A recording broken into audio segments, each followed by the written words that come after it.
us reflect ourselves and remember what we have learned from this exam.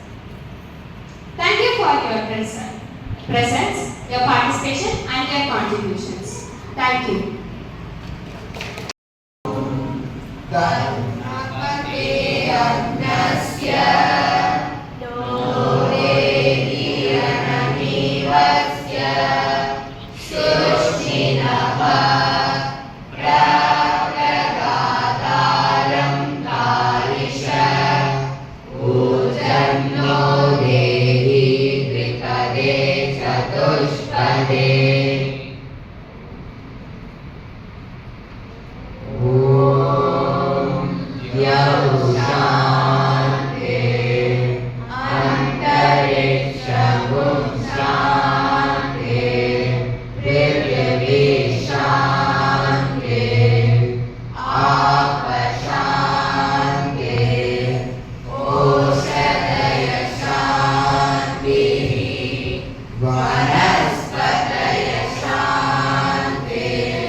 Honorable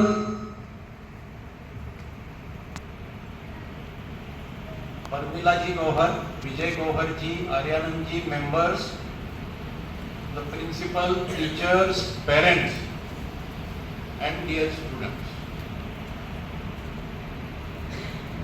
As you know that India had a glorious past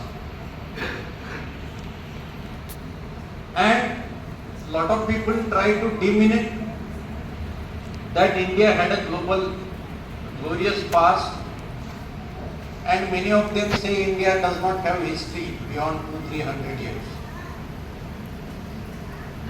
So why India had glorious past?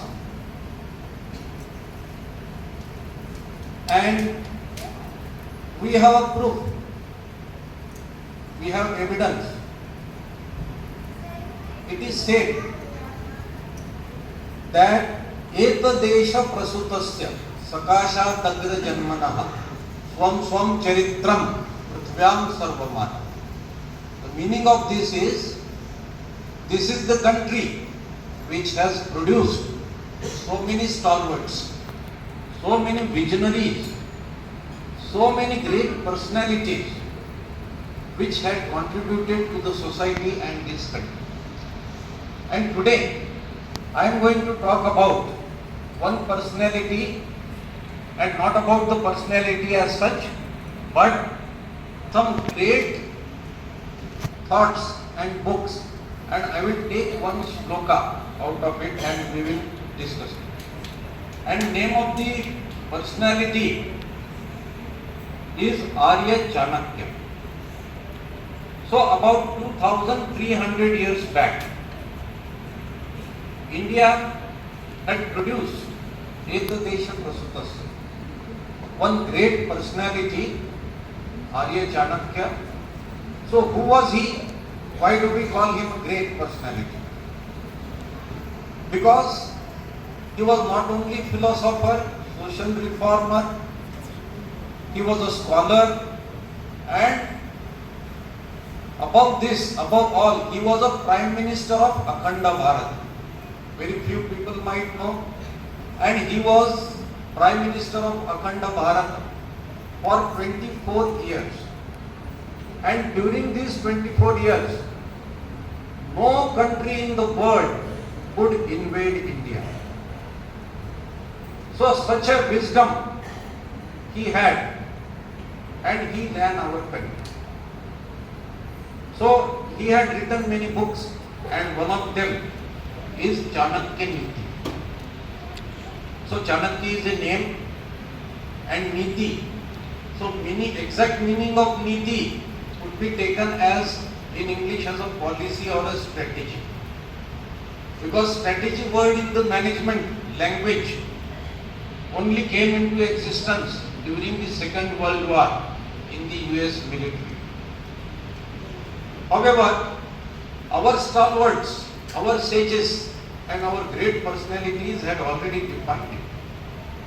And Chanakya Niti had one shloka, which we'll talk about it. It appears to be very simple, but it is very useful, especially for children and of course for everybody. And the shloka is the following. It says, Udyoge nasti daridryam. Udyoge nasti daridryam. Japato nasti patakam. Maune cha kalaha nasti. Nasti jagrito bhayam. So very simple meaning of this shloka is that those who are hardworking, poverty will never touch them. Very simple word to our meaning, let us talk about it.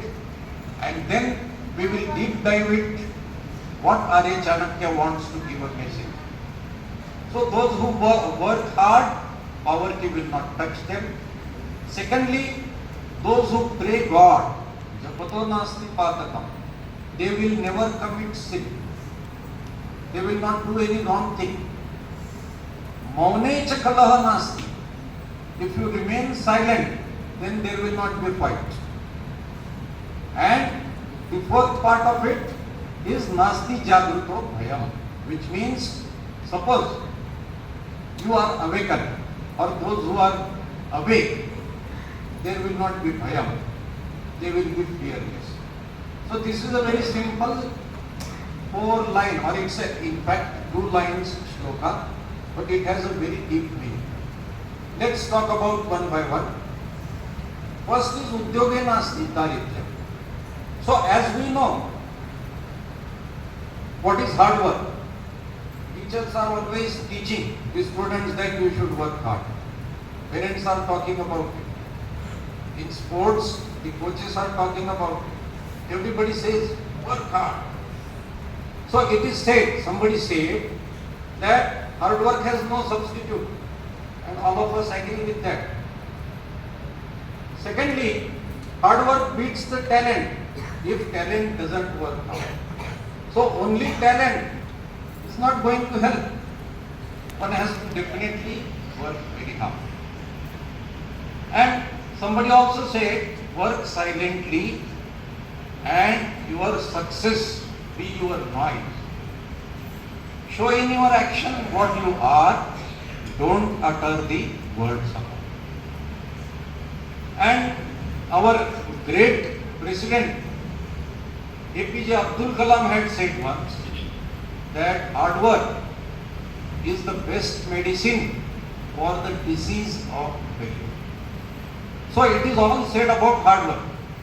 But question is, we don't want to work hard. Because hard work needs lot of things to be done. It is something like which we don't want to do, but it pays in future, or in fact in immediate future. So, what really does it mean? And how do we, what does motivate us?